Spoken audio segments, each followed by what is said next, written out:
Hi everyone! Welcome back to Paduster's Tips and Tricks by Mommy Cheryl.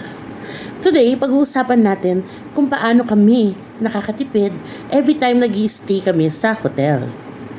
Siyempre, hindi naman everyday kasama namin ng aming mga anak sa buffet breakfast, no? Naku, mamumulubi kami. Gone were the days na libre pa sila. How I wish, di ba? Oh, at saka, kahit half price pa rin yan, lugi pa rin. Ano ba naman ang kinakain yan? Oh, pancake. Oh, hot dog.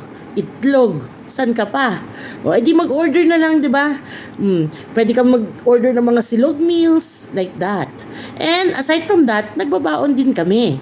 So, nagbabaon ako ng chips, nagbabaon ako ng bread, or sometimes, pag sinipag, nagbabaon din ako ng food na hindi madaling mapanis like adobo or some prito-prito, di ba? And, meron pa isa. Meron akong dinadalang mahiwagang equipment. Ano ba yun? Gusto niyo bang malaman? Eto na siya. Oops! Tidit! Eto. Ano ba to? Ito ay maliit na lutuan.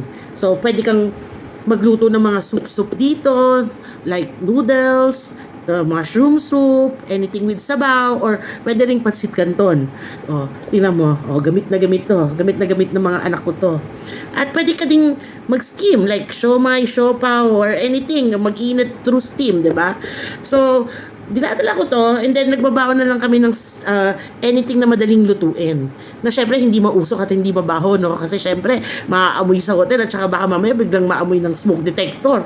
E di, napamahal pa kami pag na-enable yon, di ba? So, yung mga anak ko, they know the drill. Oh, alam na nila yan. Sila nang magkukuha sa pantry kung anong gusto nilang ibahon at lutuin. Kaya, every time nagugutom sila, nagluluto lang sila. Marunong na yung mga yun magluto dahil trained ko. Dahil gusto ko maging independent sila habang maaga. So, ayan. Ito ang aming secret. O, kahit sa bahay, ginagamit nila to. Pag nagugutom-gutom sila, ayaw na nila akong istorbohin. Bahala na sila.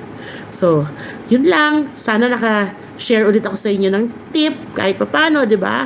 So, kayo din, mag-share kayo ng tips. Comment lang kayo. Okay? So, ulitin ha. See you. Bye!